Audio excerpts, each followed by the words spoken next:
sob a proteção de Deus, na presença do conselheiro Nestor Batista, Fernando Augusto Melo Guimarães, Caio Márcio, Durval Amaral, dos auditores Jaime Tadeu Lechinsky, Sérgio Valadares, Ives Linhares e Cláudio Augusto Canha, do Procurador-Geral do Ministério Público de Contas, Eliseu de Moraes Correia, declara aberta a sessão ordinária número 26 deste pleno.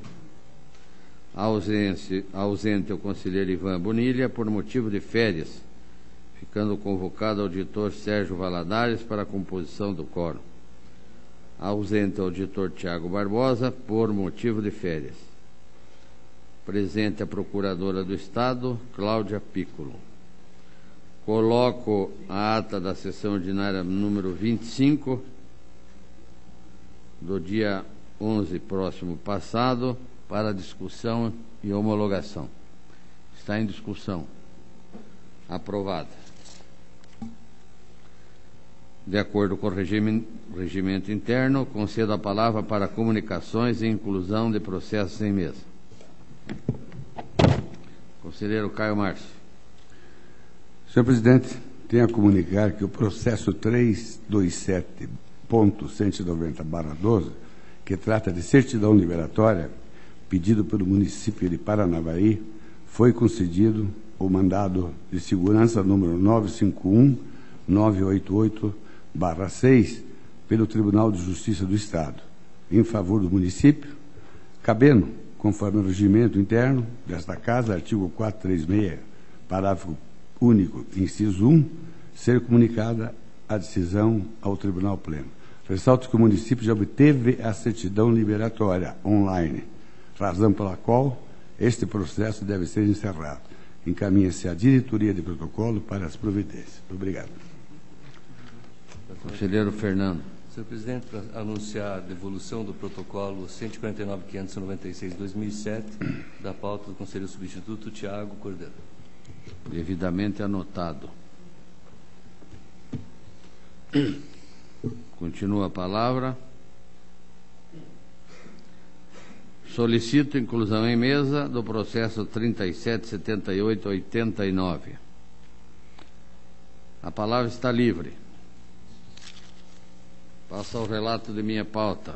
Processo 337889. Processo licitatório, pregão eletrônico, com relação a seguro de veículos. De acordo com o artigo 522 do Regimento Interno, propomos a homologação da licitação, tendo por propósito a contratação de cobertura de seguros para veículos da frota deste tribunal, adjudicando o objeto à empresa Mapfre Seguros Gerais S.A. no valor de R$ 12.390 pelo período de 12 meses. Está em discussão. Votação aprovado.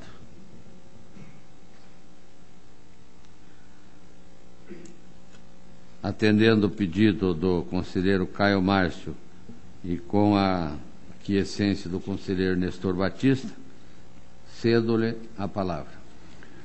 Illustre presidente, conselheiro Artagão Marcilhão, caros componentes deste plenário. Inicio com o recurso de revista 107.45909, Tribunal de Justiça do Estado do Paraná. É um recurso interposto pelo Ministério Público da decisão que julgou legal a aposentadoria compulsória do servidor Vaner Galli, oficial de justiça do município de Paraíso do Norte, pois entendeu haver inconstitucionalidade na forma de composição dos proventos por considerar a existência de dois adicionais por tempo de serviço, triênio e quinquênio, com fundamentos iguais. Tanto o interessado como o Tribunal de Justiça se manifestaram. A DICAP citou a Constituição Federal para afirmar que vantagens não podem ser incorporadas à base de cálculo para a concessão de novas vantagens, mas relatou que isto não ocorreu no caso. Opinou pelo não provimento do recurso por entender que a incorporação das vantagens à base de cálculo dos proventos de aposentadoria está de acordo com o entendimento desta Corte, visto que efetuadas antes de 31 de dezembro de 1993. O Ministério Público considerou que a norma que concedeu os triênios foi revogada pela Constituição vigente e que vantagens auferidas sobre o mesmo fundamento são inadmissíveis. Opinou pela reforma da decisão, negando registro à aposentadoria. Este assunto já foi amplamente debatido nesta Corte no que diz respeito à incorporação de vantagens por tempo de serviço e seu acúmulo. Este tribunal reconheceu a inconstitucionalidade dos chamados triênios, resolução 39.503/93. No mesmo ato, fixou-se um parâmetro temporal para aqueles que tiveram a incorporação da verba realizada até 31 de dezembro de 1993. Esta foi a jurisprudência aplicada ao caso, bem como a outros similares. Desta forma, pelo princípio da isonomia e considerando decisões desta Corte, voto pelo recebimento do recurso e no mérito pelo seu não provimento, acompanhando manifestação da DICAP. É o voto, senhor presidente. Está em discussão. Vota para discutir, senhor procurador. Senhor presidente, demais integrantes desta sessão do Tribunal Pleno, eu apenas tenho uma dúvida. A incorporação desse triênio se deu no ano de 93. Sim. Portanto, esta base de cálculo para os proventos não prevê o triênio concomitante com o quinquênio. Eles já estavam incorporados, é isso? Sim. Ao que consta aqui, sim. Porque, na verdade, é exatamente isso que o tribunal vem decidindo, uma vez incorporado lá atrás, né? Agora, a dúvida foi suscitada porque se, justamente neste caso, se houvesse a percepção ainda do triênio na base de cálculo dos proventos, realmente isso seria inconstitucional, né? Mas, se Vossa Excelência afiança que a incorporação se deu em data pretérita, então, não há dúvida com relação à decisão que Vossa Excelência propõe. Em votação, aprovado. Por último, o processo 339.77510, Serviço Social Autônomo Paraná Cidade, interessada é Maria de Fátima Martins Tavares Pires. É um recurso interposto pela interessada da decisão que negou o registro à sua admissão no cargo de analista de desenvolvimento municipal, realizado através de seleção competitiva pública número 04/2003, efetuado pelo Paraná Cidade. A interessada recorreu, embasada em 5 decisões desta Corte, em que foi concedido o registro às contratações realizadas pelo Paraná Cidade no mesmo ano e na mesma forma a que ela se submeteu. A DICAP apontou que tradicionalmente esse tribunal vem adotando os princípios da boa-fé e segurança jurídica a fim de nortear registros de admissões ocorridas em um passado longínquo. Manifestou-se pelo provimento do recurso para conceder registro ao ato de admissão da servidora. O Ministério Público, em sentido diverso, reputou que a entidade deve se submeter a todas as regras pertinentes à contratação de pessoal aplicáveis à administração pública. Opinou pelo não provimento, mantendo-se integralmente a decisão. É o relatório. Hoje, é questão pacífica que entidades com natureza similar à do Paraná Cidade, instituídas e mantidas com recursos públicos, sujeitam-se às regras de direito público. O que deve ser observado é que tais entidades foram criadas em consequência de inovação na Constituição. De início, muito pouco de certeza se tinha sobre a natureza jurídica, o que gerou toda sorte de confusão. Foi situação indefinida, portanto, que os serviços sociais autônomos deram seus passos iniciais com o intuito de se organizarem. Assim, há de se apontar que a instituição, à época da contratação, observou a legislação específica, ainda que hoje se possa alegar não ter as regras apoio constitucional, com base em argumento similar ao exposto e no fato de que os candidatos admitidos agiram de boa-fé, esta Corte acatou recursos similares para conceder registro a admissões tratadas em protocolado análogo ao presente. Cito o acordo 782/07 e acordo 1224/07, ambos do Pleno. Por se tratar de efeito semelhante ao já discutido nesta Casa e a fim de evitar decisões díspares e em respeito ao princípio da isonomia, o voto pelo provimento do recurso com consequente registro da admissão. É o voto, senhor presidente. Está em discussão. Votação. Aprovado. Senhor presidente, e que constava na minha pauta, eu agradeço a atenção de Vossa Excelência e dos demais membros dessa Corte. Conselheiro Nestor Batista. Senhor presidente, se me permite apenas para inserir em pauta ainda, solicitação de membro do tribunal, é o processo 389-234-13, solicitação de férias do procurador Flávio Azambuja Berti. Deferido. Senhor presidente, só uma questão também de ordem, solicitar a permissão do conselheiro Nestor e o conselheiro Caio, eu sei que tem um compromisso médico agora, eu tenho o prejulgado e nós necessitamos de quórum qualificado para votar. É um processo que eu já relatei, eu acredito que vai ser relativamente fácil, pelo menos a discussão, porque todos já têm a opinião mais ou menos formada. Se vocês puderem aguardar 5 minutos só para ele votar o protocolado e com a permissão do conselheiro Nestor, se der preferência para este processo específico. Com a palavra o conselheiro Fernando. Senhor presidente, é o protocolo 54-59/2013, é um pré-julgado que eu já relatei há 3 sessões atrás, que trata da questão da transformação de empregos em cargos públicos pela Lei 10.219 de 92 e o enquadramento efetuado em 2002 pela Lei 13.666. Na época, o conselheiro Ivan se declarou impedido, porque fez a nota técnica,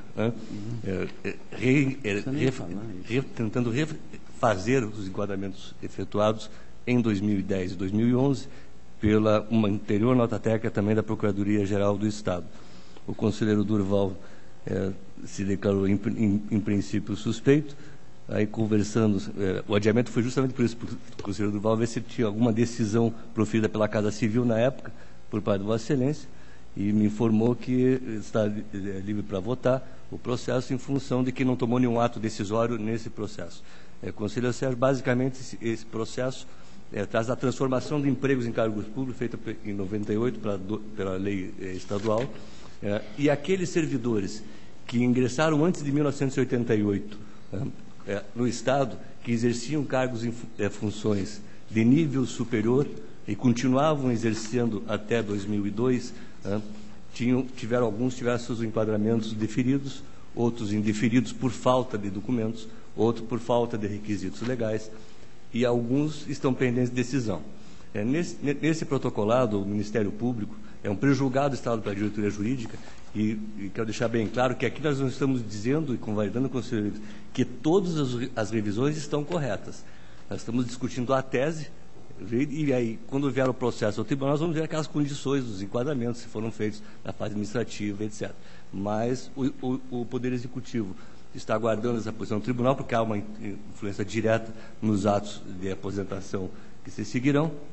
O Ministério Público de Contas emitiu o seu parecer, concordando, em princípio, com a proposta do pré-julgado, que é reconhecendo que se o servidor, por teste seletivo ou concurso, antes de 1988, ter sido admitido antes da Constituição, que tenha exercendo as funções de nível superior, que tenham reunido aí outros requisitos da nota técnica, de não ter entrado com ação, etc., né? E que continue, na época, dos enquadramentos, naquelas funções. O Ministério Público põe como data limite 1992. A diferença da minha proposta de voto ao Ministério Público é que eu considero a data da lei de 2002. Por que não foram feitos nesse período os enquadramentos? Porque não existia a lei do quadro próprio do Poder Executivo detalhando as funções. Né? Então, a nota técnica de 2011, 2010, ela veio justamente balizar pela Procuradoria do Estado quais eram os requisitos para o reenquadramento, ou mantendo-se o reenquadramento, e dando o mesmo tratamento pelo princípio da isonomia àqueles que os processos ainda estavam pendentes de decisão. Então, essa é a proposta de voto, que adotando esses critérios, ressaltando que não estamos convalidando os atos, até porque não podemos convalidar atos em processo de pré-julgado, e sim no processo de aposentadoria, quando vier a esta corte. Só que eu entendo que a data limite deve ser 2002, aqueles que tiveram os requisitos até 2002, diante da inércia do Poder Executivo de regulamentar e estabelecer as funções para cada cargo e carreira e as suas funções. Repetindo, não se trata de ascensão, porque tem que ter sido admitido antes de 1988, tá? Tem que exercer as funções que estavam exercendo em nível superior. Tá? Acho que a proposta tem, inclusive, a ideia do pré-julgado número 4, do princípio da boa-fé e do ato jurídico e da segurança jurídica dos servidores. Então, essa, em resumo, é a proposta. Embora a matéria seja complexa, os fatos são relativamente simples de serem relatados. A única diferença da minha proposta de voto do Ministério Público seria a data, de 1992 a 2002. Está em discussão? Eu peço a palavra. Vossa Excelência tem a palavra. Senhor presidente e demais integrantes do plenário, eu, na verdade, gostaria de ressaltar o ponto de vista ministerial, no sentido de que o tribunal também não pode criar uma norma jurídica através de um pré-julgado que venha a inovar a ordem jurídica. E por que faço esta observação? Porque, na verdade, todos nós sabemos que a injustiça para o servidor público é a pior das lástimas, não é? Porque o servidor público que deixa de ter o reconhecimento de uma situação jurídica por um determinado ato governamental, ele vai deixar de prestar, até com toda aquela alegria, não é, a sua atividade. E o que aconteceu, na verdade, foi que em 89 está a origem de todos os males, não é? Porque em 89 houve uma proposição do governo do Estado de um aumento de 12% na folha, e nestes 12% poderiam ser feitas as adequações dos cargos e dos empregos públicos naquele momento. Significou, então, que quem estava em desvio de função, ou, no caso da administração indireta, exercendo funções das quais ele não tinha sido contratada, mas que almejou, mediante uma qualificação, especialmente graduação, né, em nível superior, o Estado estivesse aproveitando este trabalho, e então pudesse fazer naquele momento uma readequação como foi feito. Só que 12% não atingiu a totalidade dos servidores e provocou uma injustiça naquele momento, provocou uma ausência de isonomia, não é? Que foi agravada em 1992, quando o governo propôs e foi aprovada a Lei 10.219, né? 10.219, que transformou todos os empregos em cargos públicos. E naquele momento, quem estava ocupando um emprego público de advogado, por exemplo, né? Ele foi transformado e entrou no quadro geral do Estado como advogado, né? Aquele servidor que tivesse naquele momento prestando atividade como advogado, mas que não tivesse sido beneficiado pelo ajuste de 12% em 89, ele entrou no quadro geral do Estado, mas não como advogado, e sim como agente administrativo. Então, daí a razão de, neste momento, eu estar dizendo que as premissas para que se possa considerar legítimo um reenquadramento proposto pela lei de 2002 e nota técnica de 2010, apenas com relação a quem tenha ingressado no serviço público antes de 88, porque foi aqueles servidores que alcançaram a estabilidade no serviço público. Estabilidade, mas não efetividade. A efetividade veio apenas com a transformação do emprego em cargo, né? Então, para os que, essa é a proposta ministerial, para os que já estavam no serviço público e na data em que houve a transformação do emprego em cargo, 1992, pelo artigo 70 da Lei 10.219, ele tivesse preenchido os requisitos de escolaridade e habilitação especial, aí então aquela injustiça de 89 seria corrigida, não é? Agora, claro que isso ele vai demonstrar, que, mediante provas, né, de que estava no exercício dessas funções. Daí a divergência, nós não podemos elastecer, do ponto de vista do Ministério Público, esta extensão a quem tenha adquirido formação em nível superior após 92, né, e até 2012, para obter aí sim uma ascensão funcional na carreira do serviço público, né? Então, quem foi até 92... Pela ordem, auditor Sérgio com a palavra. Senhor presidente, obrigado. Perdão, ilustre procurador. Eu gostaria de pedir vista dos autos. Senhor presidente, eu solicitei, então, com o devido respeito ao auditor, como eu também tenho compromissos pessoais, não hoje, mas nas outras sessões, eu gostaria já de declarar o meu voto na sessão, até para a composição, agora que nós estamos com o quórum qualificado. E os conselheiros que assim desejassem, eu prefiro fazer assim, até para poder garantir e o poder não prejudicar. Já estamos faz 2 meses em pauta, em função de eventos processuais, né? E o Ministério Público também não dê contas, né? O Ministério Público também gostaria de ter uma posição disso, porque só com o Conselho nós temos tratado isso há mais de 1 ano e meio, que estamos tratando com a Assembleia Legislativa, com o Poder Executivo e com o Ministério Público, trocando ideias sobre essas questões. Então, eu gostaria de declarar meu voto.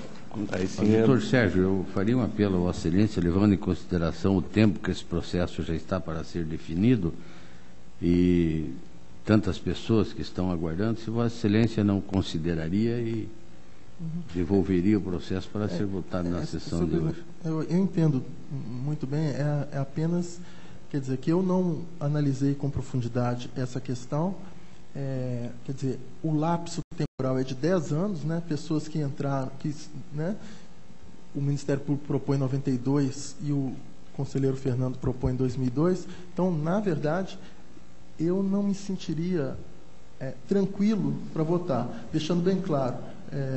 Parece que estão servidores aqui, não sei se interessados, porque o conselheiro relator não tem a menor intenção de prejudicar nenhum servidor, mas também não posso, na condição de julgador, estender eventualmente um benefício de maneira irregular. Então, peço até desculpas aos que estão aqui presentes, mas então, talvez a solução melhor, se Vossa Excelência me permite, seria do conselheiro Fernando. Os conselheiros que se sentirem aptos poderiam votar, mas eu precisaria do pedido de vista. Senhor presidente, então eu declaro meu voto, até o conselheiro falou, eu posso até eventualmente estar no relato, mas eu gostaria já de declarar o meu voto, porque é um assunto bem refletido, entendo a posição do conselheiro, do Procurador-Geral, doutor Eliseu, mas eu entendo que não foi feito em 92 pela falta da lei definindo as funções. E alguns foram feitos em 89, sem critério nenhum. Outros foram também em 92 aos apadrinhados. Vossa Excelência foi politicamente correto quando falou que só alguns comportaram nos 12%. Esses 12% geraram uma injustiça tremenda. Então, eu declaro meu voto nesses termos, apenas a divergência do prazo, e sim o prazo da Lei 13.666, se não me engano, que é de 2002. Então, meu voto está declarado, senhor presidente. Voto declarado. É só para esclarecer, Vossa Excelência admite que quem tenha feito curso superior após 92 e antes de 2002 possa ter ascensão funcional? Desde que tenha ingressado no serviço público antes de 1988. Não ingressou como nível superior. Só que daí, se prevalecer o entendimento contrário... Claro, né? Ótimo, não. Se tiver prevalecer o entendimento contrário, todos aqueles enquadramentos que foram feitos em 2002 e antes de 2002 também, nessas condições que eu estou declarando, deveriam ser revistas. Aí é o princípio da isonomia. Eles têm mais de 5 anos de boa-fé, alguns seriam convalidados e outros não. Eu não consigo compartilhar com esses 2 pesos e 2 medidas. Por isso que, diante da omissão do Poder Executivo, que eu estendo o prazo até a lei de 2002. É só por esse motivo, porque senão vamos ter que refazer mais de 4 mil enquadramentos feitos na época, ou 2.000, 1.500, sei lá, o número agora não me lembro. Porque o Estado também argumentou agora, só para ser bem rápido, que teriam 14 mil interessados, que não é verdade. Na verdade, existem 14 mil que cumpriram depois de 2002. Esses não estariam abrangidos pela nota técnica de 2010. Só uma questão adicional, vai ser a última intervenção, senhor presidente. Eu estava com a palavra e foi interrompido. Apenas para dizer que, se o tribunal decidir que até 2002 qualquer servidor público tenha tido formação superior e possa obter a sua ascensão funcional, isso não vai se restringir ao Poder Executivo. Aqui mesmo no Tribunal de Contas há muitos interessados em obter a ascensão funcional. Só uma parte. Não, desculpe, só para...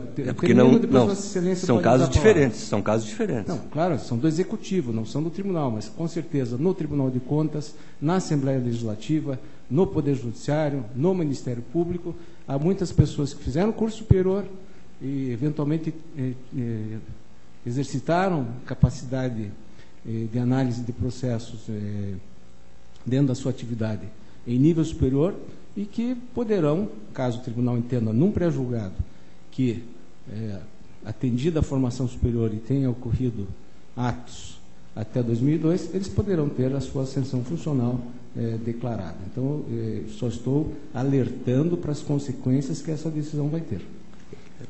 Só para terminar agora, acho que eu deixei bem claro, se você não entendeu, que trata-se de... Eu não conheço nenhum caso aqui que tenha sido transformado em emprego público. Estou falando aqueles que tiveram cargos transformados pela lei 219, são em torno de 680 casos, mais ou menos isso. Os outros, não. Agora eu estou com a palavra. Agora só vou... Vossa Excelência não me deu, agora eu não vou dar, porque eu vou terminar o voto. Então, eu vou manter, porque são casos diferentes. Não vejo esse risco, já foi bem refletido isso, foi bem estudado. Não existem casos da 10 da 219 nos outros poderes. É só esse ciclo bem restrito de servidores. Eu acho que a matéria já está discutida e, como há um pedido de vista, ela vai ser discutida novamente. Então, eu não vejo motivo para nos prolongarmos hoje. Eu quero consultar se mais alguém quer declarar o seu voto na sessão de hoje. Pedido. Eu gostaria apenas de fazer um esclarecimento, sei da relevância da matéria. Pedido de vista concedido ao auditor Sérgio Valadares. Com a palavra o conselheiro Nestor Batista.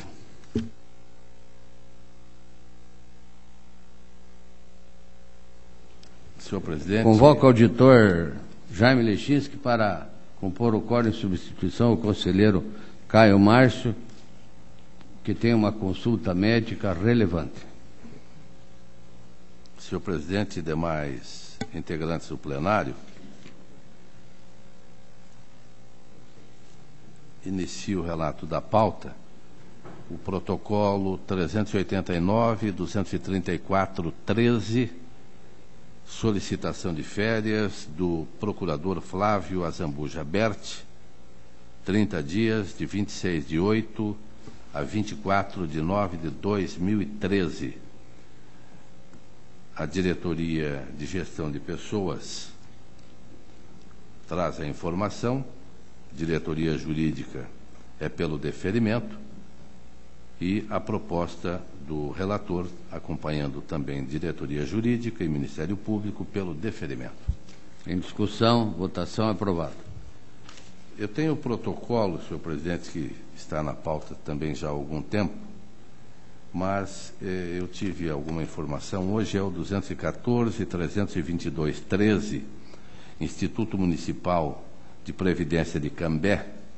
É um recurso de revista, haja vista que este tribunal, na primeira Câmara, negou o registro da aposentadoria da servidora municipal Maria Marlene de Miranda. Eu apenas adianto, senhor presidente, que a diretoria jurídica foi pela negativa de registro e o Ministério Público também. Eu verifiquei que a senhora Maria Marlene de Miranda era professora no Estado e agente administrativo no município. E o tribunal determinou que houvesse a negativa de registro e também devolução de valores por percepção irregular. Eu apenas eu estou fazendo esse comentário porque eu recebi há pouco informação de que o tribunal, o TRF da Primeira Região de Brasília, já se manifestou em sentido praticamente idêntico, seria semelhante, mas praticamente idêntico, e considerou a aposentadoria. Há também duas manifestações que eu diria relevantes para a discussão da matéria, do ministro Eros Grau, já aposentado no Superior ou no Supremo Tribunal Federal, e também do ministro Marco Aurélio Mello. Como tudo é contrário, senhor presidente, e eu tenho essas novas informações, eu vou pedir permissão para retirar de pauta e poder trazer com mais tranquilidade, mantendo a negativa ou aceitando o registro, até porque tenho que me preparar bastante para enfrentar o nosso procurador, o doutor Eliseu, então, e demais pares desse plenário. Até porque eu entendo que professora no Estado e agente administrativo no município, seria um cargo técnico, ela poderia dar aula. Mas, eu então vou solicitar para que na próxima sessão eu traga essa matéria. Vossa Excelência está pedindo a retirada de pauta. Olha, eu até adiando, senhor presidente, sem a retirada de pauta, que eu posso trazer já na próxima sessão. Está adiado. O protocolo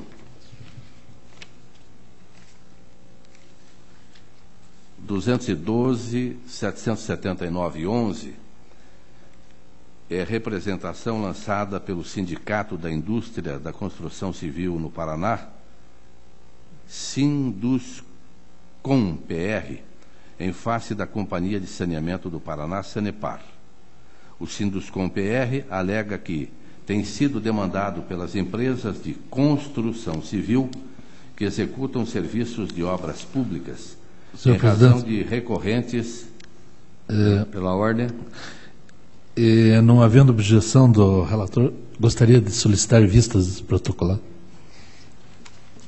Vista concedida a Vossa Excelência. Tenho também, para informar a esse plenário, senhor presidente,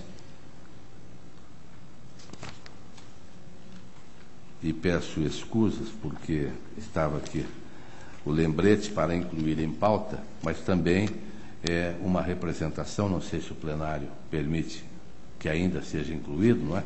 Mas é apenas para a deliberação do plenário, já que foi deferida a solicitação de liminar, e é o processo 420.000/13, uma representação da editora Alfabeto Eireli sobre supostas ilegalidades no edital do pregão presencial promovido pelo Departamento Estadual de Trânsito do Paraná, com vistas à aquisição de material paradidático educativo sobre... Senhor presidente.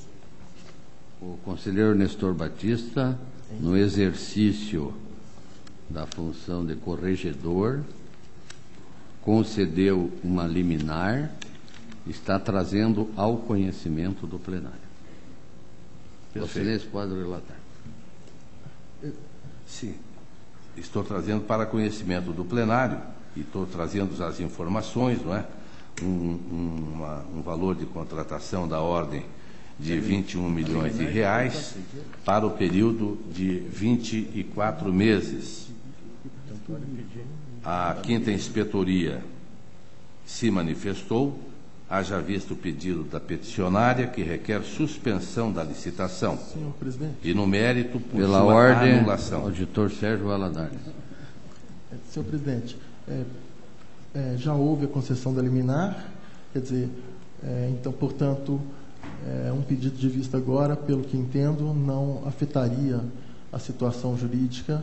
Então, se o relator assim entender, e se eu pudesse ter vista, eu gostaria de ter. Se não for causar nenhum prejuízo... Consulta o relator. Sem objeção, senhor presidente. Vista concedida. Até porque Vossa Excelência já acabou de dizer que estou interino na corregedoria, não é? Por ser o mais antigo, não o mais velho do plenário, mas o mais antigo. Às vezes a faísca tarda. E as férias do conselheiro Ivan Bonilha me trouxeram a condição temporária, neste mês de julho, de corregedor. Mas nada a opor ao pedido de vistas do ilustre professor Sérgio Valadares. Vista concedida. A pauta está atendida, senhor presidente, e demais integrantes do plenário. Esta presidência agradece a Vossa Excelência e retorna a palavra ao conselheiro Fernando Guimarães. Senhor presidente, dando continuidade à pauta, eu inicio o processo de recurso de revista 642-386-2012, a Associação de Pais e Amigos Excepcionais de Porecatu, Daniel Teodoro e Vicente Fontaneiros interessados. É um recurso contra a decisão da primeira Câmara, que julgou irregular prestação de contas de transferência de recurso repassado à entidade. Após o recurso e as informações trazidas, a diretoria de transferência e o Ministério Público junto ao Tribunal sustenta o provimento parcial do recurso, tendo em vista que os atos formais que faltaram na decisão foram apresentados no recurso, apenas restou um saldo não comprovado de R$ 5.157,87, que mantenho na proposta de voto. Então, resumindo, pelo conhecimento e provimento parcial, afastando as demais irregularidades de fundamento do julgamento das contas, mantendo-se, porém, irregular por saldo não justificado com as condenações originais. Está em discussão. Votação. Aprovado. 834-270-2012, também o recurso de revista do Ministério Público de Contas, interessado Marta Ruth Zorek. Esse é um recurso de revista interposto pelo Ministério Público em função da falta de contribuição obrigatória previsto no artigo 149, parágrafo 1º da Constituição Federal. No tramitar do processo, o Ministério Público, através do doutor Eliseu, procurador-geral, manifestou-se pelo não conhecimento do recurso, em função de que não seria... na realidade, foi solicitado, só para relatar adequadamente, a conversão em tomada de conta extraordinária. Né? Sim, me ajuda? Você me ajuda. É apenas para esclarecer que, na verdade, a alíquota que estava sendo descontada do servidor que pediu aposentadoria era inferior ao previsto no 149. Nesse caso aqui, que era 10% e só passou a 11% agora com a lei nova. Isso, perfeito. Depois do prazo nonagesimal. Perfeito. Mas há uma outra questão que envolve a questão do próprio desconto previdenciário de aposentados e pensionistas, que não está nesses autos, mas que já estamos enfrentando e que depois teremos que dar uma solução talvez rápida ou enfim, que esclareça de quem é a responsabilidade afinal. Né? Sim, é isso que eu ia dar continuidade no relato e na proposta de voto, que era não conhecendo, mas acatando a sua Vossa Excelência, que assim, os procedimentos adequados, até porque no recurso não haveria o princípio recursal da utilidade, já que estaria só prejudicando o servidor. Então, nesse sentido, acolho o parecer ministerial pelo não conhecimento do recurso. Está em discussão. Votação. Aprovado. Tem o processo 745.580/2011, que encontra-se com vistas. Tem um recurso 882/2012, município de Ibema, interessado Edmilson Pinto Vieira. É um recurso de revista interposto contra a decisão desse Tribunal Pleno, que julgou procedente denúncia em face de irregularidades em contratações e execução de serviço de obra. Inclusive, na decisão original tem um laudo técnico da Coordenadoria de Engenharia e Arquitetura, que demonstrou, inclusive, que não houve pagamento sem a obra concluída, além das outras irregularidades formais.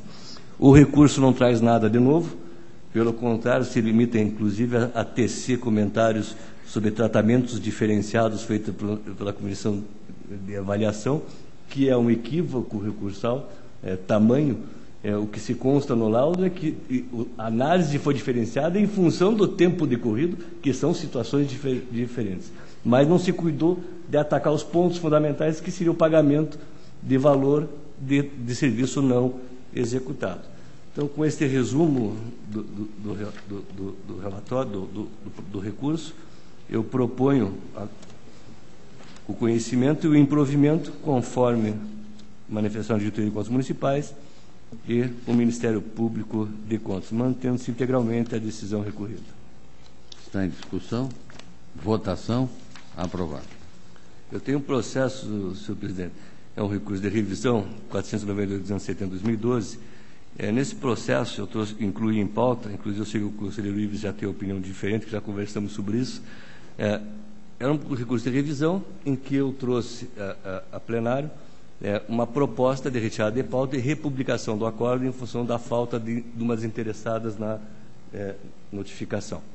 Isso foi trazido ao Pleno, Vossa Excelência pôs em votação, foi aprovado, foi retirado de pauta, e quando encaminhei o processo para a republicação ao conselheiro relator, que foi o conselheiro Caio, a assessoria do gabinete solicitou do conselheiro que retornasse para incluir em pauta, para constar expressamente como deliberação.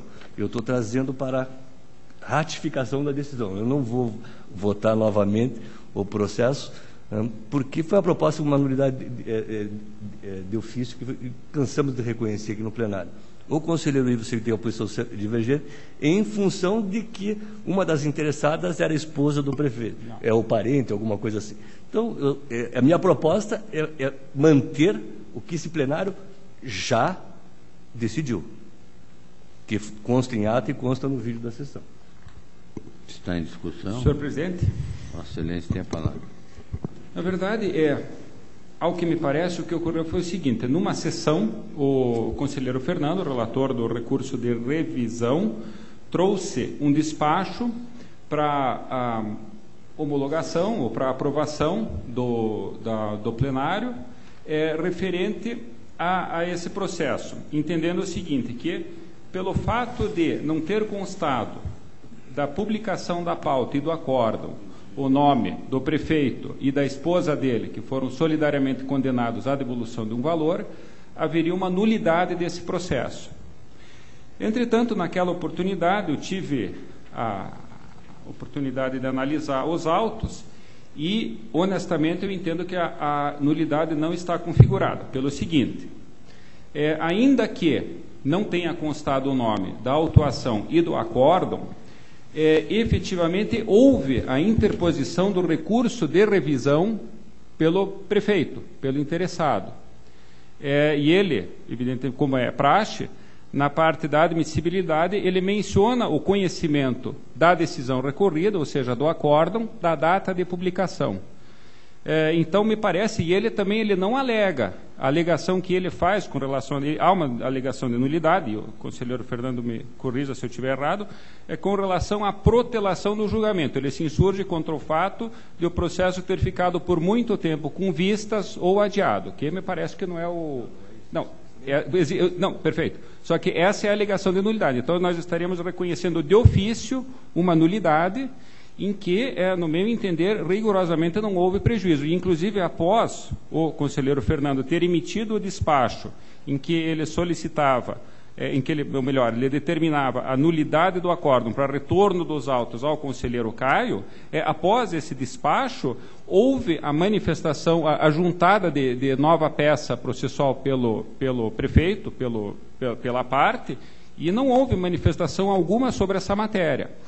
Então, me parece, senhor presidente e senhores conselheiros, que o fato de ter sido interposto o recurso de revista no tempo adequado, tempestivamente, e que ele declara a ciência da decisão, e que não em momento algum menciona qualquer prejuízo decorrente dessa omissão, me parece que descaracteriza o cerceamento de defesa ou qualquer prejuízo à defesa. Então, as possibilidades que nós declaramos essa nulidade é quando manifestamente existe prejuízo. Inclusive, parece que consta um processo hoje de pauta que é um pedido de rescisão em que o recorrente não constou o nome do advogado na publicação do acórdão e ele, por isso, perdeu o prazo. Nesse caso, me parece que a nulidade é flagrante. Volto a dizer que é diferente desse caso em que não foi alegado e o recorrente tempestivamente interpôs o recurso contra aquela decisão da qual teria constado a omissão do seu nome. Então, por esse motivo, conforme bem antecipou o conselheiro Fernando, eu realmente teria uma divergência acompanhando o Ministério Público e a DAT para que se afaste a alegação de ofício da nulidade. Essa seria a minha manifestação, senhor presidente. Continua em discussão. Bom, senhor presidente, não quer me discutir, vou adiantar meu voto. Eu acho que o conselheiro Ives já tem uma posição. Bom, a primeira questão que eu coloco é o que nós decidimos que está em ata. Prevalece ou não? E vamos reabrir a discussão. Não, só retornou o processo porque o gabinete do conselheiro Caio solicitou que eu reapresentasse em sessão. O plenário é soberano, ele pode rever a sua decisão. Tanto que eu não estou propondo de ofício, estou propondo a manutenção do que esse tribunal decidiu, através do tribunal pleno. E para vocês, é uma situação que eu também antecipadamente tinha conversado com o conselheiro Caio. Quer dizer, não é uma situação... Bom, primeiro, a alegação de prejuízo pelo interessado, se eu estou de ofício, é evidente que essa alegação não existe nos recursos. Senão não precisaria... Não, desculpe, esse pleno, conselheiros, por várias vezes, de ofício já reconheceu nulidade, tanto as câmaras como o pleno. Então, como é que eu posso afirmar se uma das partes não entrou com o recurso? Em todo caso, presidente, eu vou afirmar de novo que o plenário decidiu. Se quiserem reformar, podem reformar, não há problema nenhum. O pleno é totalmente soberano. Agora, o fato de uma interessada ser casada e não constar o nome, vamos convalidar o ato? Tudo bem, se o plenário entender assim, tem um direito, só que eu não estou votando o recurso, apenas eu quero a republicação, reabertura de prazos, atendendo o devido processo legal, até para que nossa decisão não fique sujeita a nulidades perante o Poder Judiciário. Então, a questão que trago agora, senhor presidente, é justamente a convalidação, não é convalidação, né? A manutenção do que o tribunal já decidiu. Continua em discussão. Conselheiro, só para fazer uma pergunta, pelo que eu entendi, não seria mais prudente, um excesso de zelo talvez, adotar a posição do conselheiro Fernando? Porque se nós considerarmos a nulidade, o que vai acontecer é que será reaberto o prazo para interpor o recurso, é isso? E eventualmente a esposa do prefeito, ela pessoalmente poderia interpor o recurso, ou... Quem interpôs foi o prefeito, então a esposa poderia interpor no nome próprio dela. E não seria essa uma solução um pouco mais prudente? Apenas respondendo à indagação, senhor presidente, eu entendo que não, porque nós estaríamos, no meu entender, não cumprindo o nosso regimento interno, que exige, nesses casos, da declaração de nulidade que haja uma comprovação de prejuízo. E eu vou divergir nesse ponto do conselheiro Fernando, pelo fato de que não houve uma decisão do tribunal. Houve uma retirada de pauta de um processo para que fosse encaminhado ao conselheiro Caio, mas não foi, até onde eu sei, não há um acórdão. Questão de ordem? Questão de ordem. Então, proponho que de ofício o Tribunal Pleno retire, acolha meu propósito e retirada de pauta. Republicação do acórdão e reabertura de eventuais prazos. Caso os interessados resolvam manter o recurso de revisão. Presidente Artagão de Matos Leão, está em discussão. Votação, aprovado. Cansamos de retirar de pauta com homologação em plenário, sem necessidade de acórdão. É isso que eu propus. E foi o que foi feito. Se o pleno quiser reformar, reforma. Não tem problema nenhum. Tem interesse nesse processo. Senhor presidente, eu vou insistir pelo fato do respeito ao nosso regimento interno, que eu entendo que, nesses casos, a alegação de nulidade depende, sim, de comprovação de prejuízo. Não houve a perda do prazo, o recorrente interpôs o recurso e, em nenhum momento, isso foi alegado. E eu não posso crer que a esposa dele, que mora no mesmo endereço, não teve conhecimento de uma decisão que ele teve. Então, haveria necessidade, no meu entender, da prova do prejuízo. Encerrada a discussão, vou colocar em votação e colher os votos, levando em consideração que temos votos divergentes, né? O conselheiro Fernando quer manter... Senhor presidente, se Vossa Excelência permite, quem votou nessa proposta relatada há pouco, e eu gostaria, se eu compus o quórum nessa oportunidade, porque entendo que os dois têm razão, essa é a verdade. Ele foi retirado de pauta, né? Só foi homologado. Foi retirado de pauta para encaminhamento ao gabinete do conselheiro Caio para fazer a retificação. Com o reconhecimento, senhor presidente, de ofício da nulidade. Esse é o ponto fundamental.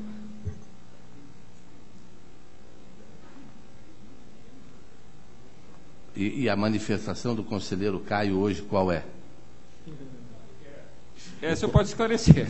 O conselheiro Caio já conversou com o conselheiro Ives. O conselheiro Caio não concordou com essa, por isso que ele reencaminhou o processo para o gabinete do Dr. Fernando. Então, conselheiro Ives, eu acho que nós temos que pensar duas vezes quando eu votar em plenário, inclusive o conselheiro Caio. Não, senhor presidente, eu não quero polemizar. Apenas a última manifestação, senhor presidente, é que eu entendo que esse caso deveria ter sido lavrado um acórdão, porque nós estamos declarando a nulidade de uma decisão do Tribunal Pleno em recurso mediante uma retirada de pauta.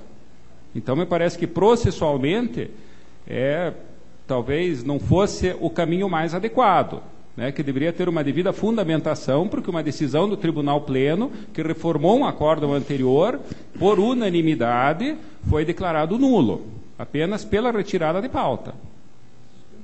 Senhor presidente, se Vossa Excelência permitir, eu gostaria de ouvir o conselheiro Caio.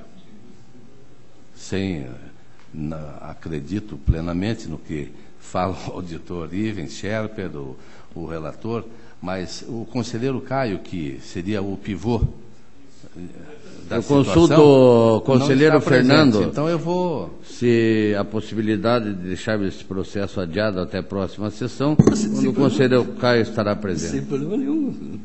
Está adiado.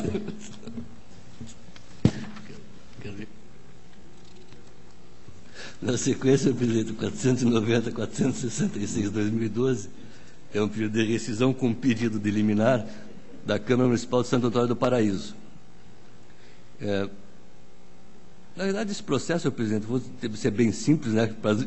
Aliás, toda vez que eu estou sendo simples, está tendo polêmica, mas vamos lá. É um pedido de rescisão onde se alegou nulidades processuais, né?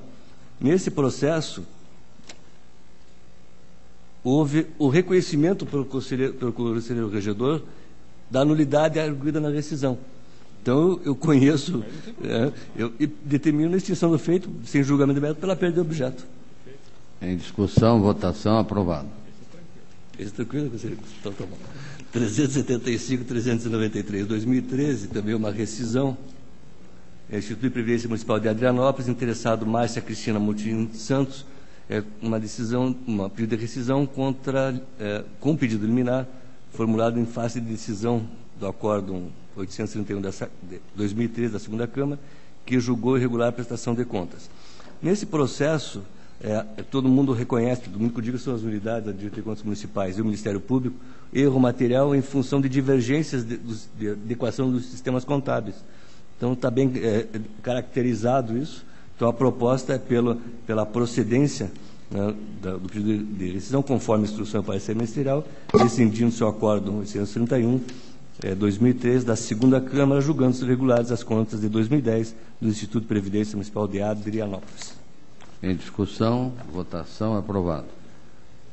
Na sequência, o processo 853-925, contas com vistas, o prejulgado com vistas, e, finalmente, prestação de contas anual 165.089-2013, Instituto de Pesos e Medidas do Estado do Paraná, interessado Rubens de Camargo Penteado, Diretoria de Contas Estaduais e Ministério Público manifesto pela regularidade. Esta também é a proposta de voto pela regularidade das contas do exercício de 2012. Em discussão, votação, aprovado. Senhor presidente, era constado na minha pauta, agradeço a sessão de Vossa Excelência e do outro plenário. Esta presidência também agradece a Vossa Excelência. Passa a palavra ao conselheiro Durval Amaral.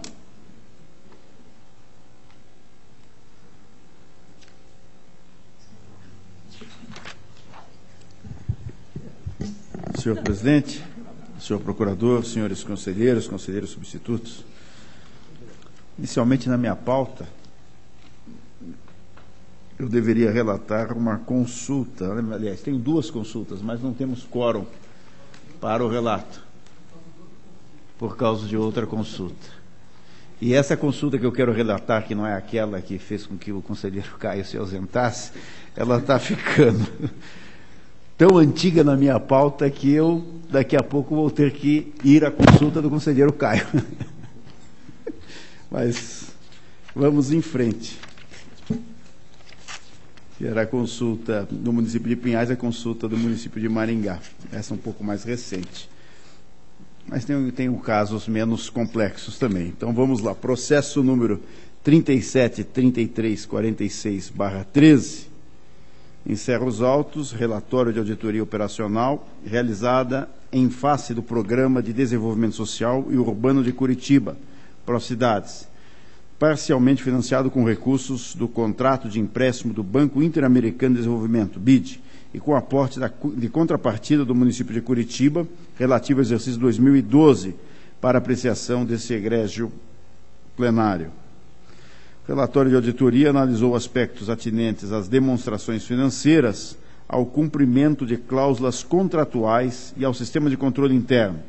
No concernente às demonstrações financeiras básicas, a equipe de auditoria consignou que as mesmas, aspas, refletem razoavelmente em todos os aspectos relevantes os fluxos de caixa e a conversão em dólares norte-americanos dos recursos recebidos, dos desembolsos efetuados e os investimentos acumulados do Programa Integrado de Desenvolvimento Social e Urbano do município de Curitiba, no exercício encerrado em 31 de dezembro de 2012, em conformidade com as práticas contábeis descritas nas notas explicativas e com os termos do contrato de empréstimo, relativamente ao cumprimento de cláusulas contratuais. Constatou-se que, durante o ano encerrado em 31 de dezembro de 2012, a Prefeitura Municipal de Curitiba cumpriu, em todos os seus aspectos substanciais, as cláusulas contratuais de caráter contábil financeiro do contrato de empréstimo, as leis e os regulamentos aplicáveis, bem como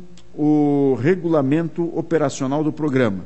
No que concerne ao sistema de controle interno, abstrai-se do feito que, apesar de não ter sido constatada nenhuma irregularidade, verificou-se algumas condições que revelam fragilidade a necessitar de correção.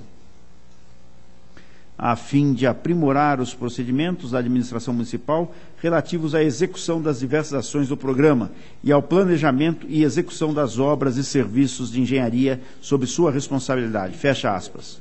Ao final, relatou que, aspas, no decorrer do exercício 2012, não foi encaminhada carta à gerência do Programa de Recuperação Ambiental e ampliação da capacidade de transporte integrado, relatando as constatações menos significativas sobre o sistema de controle interno do projeto, em razão de não terem sido identificadas condições que merecessem tal comunicação. Fecha aspas.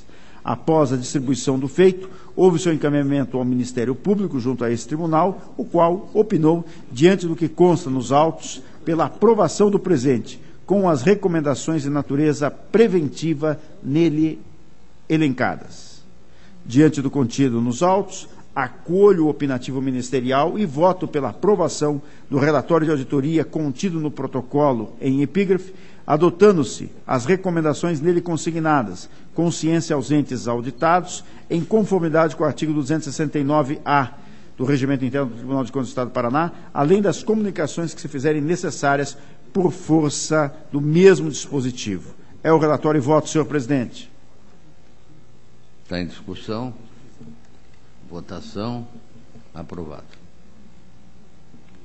Processo número 38.74.52/13. O presente processo é semelhante ao anteriormente relatado e versa sobre relatório de auditoria operacional realizada em face do Programa para a Recuperação Ambiental e Ampliação da Capacidade de Transporte Integrado do município de Curitiba, executado por esse município, financiado com recurso do contrato de empréstimo à Agência Francesa de Desenvolvimento. Analisados os mesmos aspectos do expediente anterior, igualmente foram verificadas algumas condições que revelam fragilidade, a necessidade de correção, ensejando recomendações de diversas naturezas. O Ministério Público, junto a esse tribunal, opina pela aprovação do presente, com as recomendações de natureza preventiva nele elencadas. Acolho o contido no opinativo ministerial e voto pela aprovação do relatório de auditoria sob comento, com ciência aos entes auditados das demais comunicações. É o relatório e voto. Está em discussão. Votação. Aprovado. Processo número 42.1642/13, igualmente aos processos anteriores, o presente feito versa sobre relatório de auditoria operacional, sendo esta realizada em face do Programa de Estruturação de Assentamentos Habitacionais de Curitiba, parcialmente financiado com recursos do contrato de empréstimo do Fundo Financeiro para Desenvolvimento da Bacia do Plata. De forma idêntica aos demais, foram verificadas algumas condições que revelam fragilidade, a necessidade de correção, ensejando recomendações de diversas naturezas. Assim, voto pela aprovação do relatório de auditoria contido no protocolo em epígrafe, com ciência aos entes auditados, em conformidade com o artigo 269-A do Regimento Interno do Tribunal de Contas do Estado do Paraná, além das comunicações que se fizerem necessárias por força do mesmo dispositivo. É o relatório e voto, senhor presidente. Está em discussão. Votação. Aprovado. Senhor presidente, a minha pauta está cumprida. Agradeço a Vossa Excelência e aos demais membros dessa Corte. Esta presidência agradece a Vossa Excelência e passa a palavra ao auditor Jaime Lechinski. Senhor presidente e demais membros deste plenário, tenho protocolado 17213099, a tomada de contas do município de Paranaguá. Na verdade, senhor presidente, é uma petição intermediária nessa tomada de contas, em que o município de Paranaguá solicita o refazimento de cálculos em execução decorrente de tomada de contas, que foram julgadas em 2004, e que essa tomada determinou o recolhimento parcial de valores repassados de um convênio da Secretaria de Segurança ao município de Paranaguá, nos exercícios de 96, 97, 98, 99 e 2000. O interessado baseou seu pleito no que estabelece o artigo 420, parágrafo 1º do Regimento Interno, cumulado com artigos 1º e 2º da Instrução de Serviço 07/2006. Ocorreu aqui o seguinte: o município foi condenado a recolher 1.262.000 e fração por essa resolução de 2004, que aplicou correção monetária e juros de moro a partir da data dos repasses, o que elevaria o débito hoje a R$ 3.927.000. A DEX se manifestou favorável ao interessado, entendendo que apenas a correção monetária é devida a partir da data dos repasses, enquanto que o juro de mora só deve incidir a partir da data da publicação da decisão irrecorrível. Então há um lapso de tempo aí de quase 8 anos entre os primeiros repasses e a publicação da resolução. Então a DEX refez os cálculos, apresentando que o valor devido hoje seria de R$ 1.867.000 e não mais de R$ 3.927.000. Portanto, uma diferença de 2 milhões e alguns milhares ao município de Paranaguá. O Ministério Público levantou uma preliminar pelo não conhecimento, porquanto entende que o requerimento traz clara natureza de medida recursal intempestiva, mas diz o Ministério Público, superada a liminar, é pelo deferimento, corroborando a posição da DEX. Esse é um breve relatório, passo ao voto. Já por ocasião da análise preliminar, destaquei que a petição não poderia ser acolhida como medida recursal, tendo em vista que esgotados todos os prazos recursais, mas considerando a possibilidade de aplicar o entendimento do tribunal a partir de 2006 sobre a aplicação do juro de mora somente a partir da publicação da decisão irrecorrível, levando em conta então a jurisprudência, levando em conta o princípio da equidade, da razoabilidade, entendi que a peça poderia ser recebida como requerimento, e aqui eu cito no voto, vários antecedentes dessa casa nesse sentido. Então, diante disso, eu entendo que a preliminar levantada pode ser superada, e no mérito acompanhando a instrução e parecer pelo deferimento do pedido. Vossa Excelência entende, então, que os valores devem ser corrigidos após a decisão definitiva, última, transitada em julgado. Exatamente. Foi conforme proposto pela DEX e conforme entendeu o Ministério Público. Então não está se mudando a decisão, apenas os cálculos. Apenas os cálculos. Está em discussão, conselheiro Nestor. Senhor presidente, apenas uma preocupação. Eu até levei um susto quando vi aqui a data deste protocolo. É um processo de 99. Depois teve uma instrução da DAT em 2004, 5 anos depois. E em 2012, manifestação da diretoria jurídica, e agora em 2013 da DEX e também do Ministério Público. Qual é a preocupação? Eu nem sei quem que era o responsável à época de 99, qual era o prefeito do município de Paranaguá. Era o Kelsey. De repente, não, o que eu estou colocando é o seguinte. Até 98. Era um prefeito, com certeza. Não sei quem que era o secretário também, em 1999. E hoje nós estamos aceitando um requerimento apenas estabelecendo uma data para que ocorram juros e correção. Sim, conforme a decisão. Conforme entendi. Um prefeito que dormiu vice e acordou prefeito. Essa é a realidade. O prefeito que tomou posse 1º de janeiro, infartou aqui no hospital, acabou falecendo, o prefeito Roque, não é? E assumiu o vice-prefeito. Então, esta demora, quem ocasionou, esta é uma preocupação. Nós estamos penalizando um cidadão, e esta é a verdade, que está assumindo uma prefeitura 14 anos depois, senhor procurador. Nem sabe o que está acontecendo, porque não esperava ser prefeito, acabou virando prefeito, e aí aparece uma conta a ser paga de 14 anos atrás. E nós sabemos que Paranaguá, quem conhece bem Paranaguá, eu agora até que não tenho ido muito àquela cidade, mas Paranaguá vive em torno do porto. No pouco tempo que o porto pagou o ISS para a prefeitura, a prefeitura até que esteve relativamente bem. Sem o ISS não tem indústria naquela região, até não pode, por causa do mar, não é? As agressões ambientais, uma série de coisas. E, enfim, é o porto de Paranaguá. Então, a minha preocupação, eu repito, 14 anos depois, nós estamos cumprindo uma decisão para penalizar alguém que está chegando agora, sem nenhuma alternativa, não é? Ou paga... Não, sim, está diminuindo o valor, mas não está deixando de penalizar o município.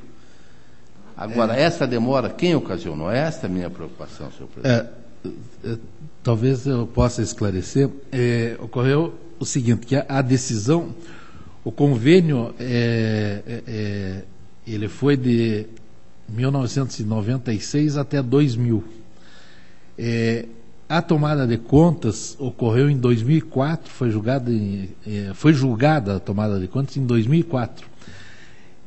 O município perdeu o prazo de recurso E na verdade, a decisão do tribunal era passível de nulidade porque não constou na pauta o nome dos interessados. Então, é uma questão que talvez, só para ilustrar a preocupação levantada por Vossa Excelência, não seria o caso de discutir agora, mas na verdade teve esse fato que certamente contribuiu para que a coisa se perdesse no tempo. Agora, até quem fez essa petição intermediária até foi o prefeito que acabou falecendo agora, acho que há menos de um mês, o prefeito Roque, né? Até na ocasião ele esteve aqui no tribunal justamente pleiteando, né, esse recálculo, tendo em vista o entendimento do tribunal a partir de 2006, que o juro demora deve ocorrer somente a partir da data de publicação da decisão irrecorrível. Então, aqui, entre a decisão irrecorrível, que foi 2004, e o início do repasse dos valores, que foi em 96, tem um prazo de 8 anos quase, né? Então, por isso que dá essa diferença enorme.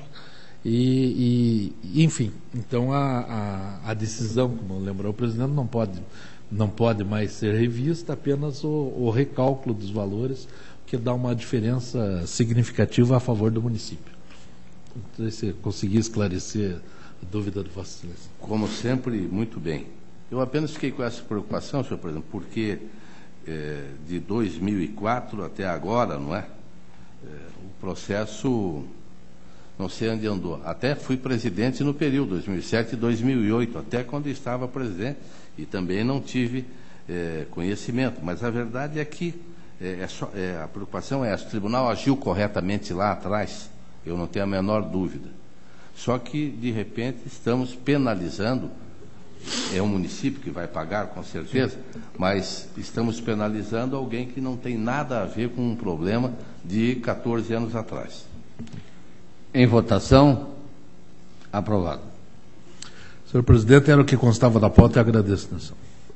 Esta presidência agradece a Vossa Excelência. Passa a palavra ao doutor Sérgio Valadares.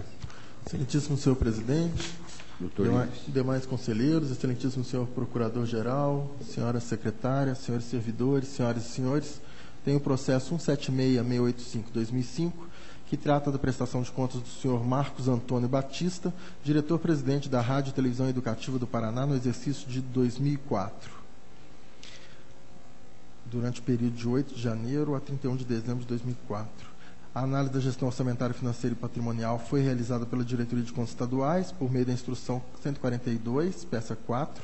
Os presentes autos permaneceram sobrestados até o julgamento dos processos de impugnação de despesa números 247-29504 e 169-6505. Os autos 247-29504 tratam de despesas com a contratação de pessoal sem licitação e sem concurso. Em sede de recurso de revista, o Tribunal Recurso de Revista autos 486541/2007. O Tribunal Pleno, por meio do acórdão 3688-10, julgou improcedente a impugnação. Os autos 169-6505 tratam de despesas impugnadas com pagamento de pessoal. Em sede de recurso de revista, autos 50645009 foram convertidas em causas de ressalva das contas das despesas de cunho pessoal, representadas pelo pagamento de produtos para frigobar, serviço de lavanderia e de telefonia, no montante total de R$ 3.510,60.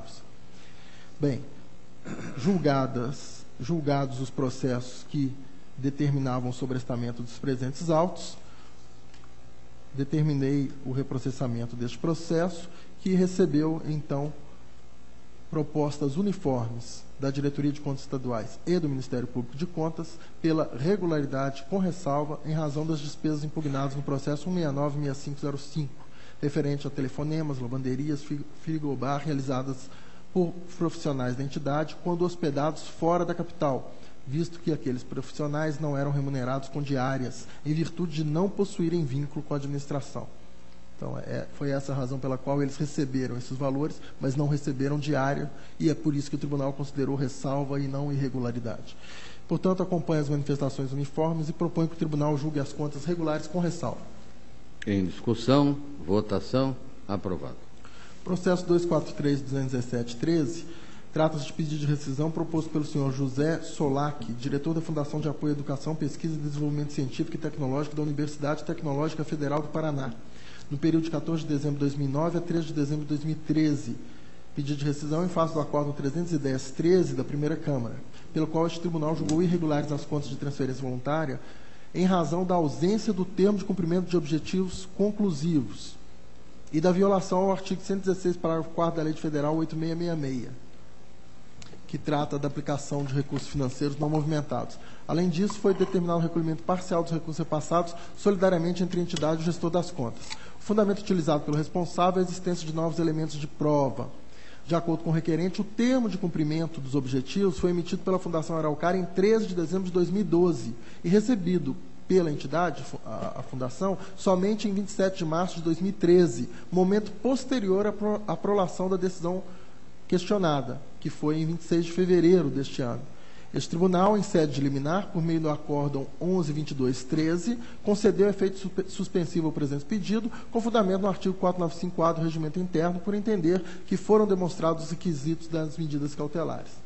Agora, analisando o mérito, tanto a Diretoria de Análise de Transferências quanto o Ministério Público de Contas manifestam-se no sentido que se defira o pedido, que se considere parcialmente procedente para julgar as contas regulares com ressalva. A ressalva se deve exclusivamente ao pagamento de R$ 63,00, que teria sido o valor da remuneração num pequeno período em que esse recurso não foi aplicado. Eu estou considerando, até pela insignificância do valor, mínimo, período mínimo, eu estou propondo a regularidade das presentes contas. Pelo deferimento do pedido e julgamento das presentes contas como regulares. Está em discussão? Votação, aprovado. Senhor presidente, agradeço a atenção de todos, era o que tinha na pauta. Esta presidência agradece a Vossa Excelência. O auditor Ives não tem processo, o auditor Canha também não tem processo. Eu agradeço a todos. A pauta está esgotada. Deixo a palavra livre. Declaro encerrada a presente sessão, ficando marcada a próxima sessão ordinária para o próximo dia 25, no horário regimental. Convoco, no entanto, uma sessão extraordinária de número 1/13 para a solenidade de posse de conselheiro, que será realizada no próximo dia 22 às 15 horas. Levante-se a sessão.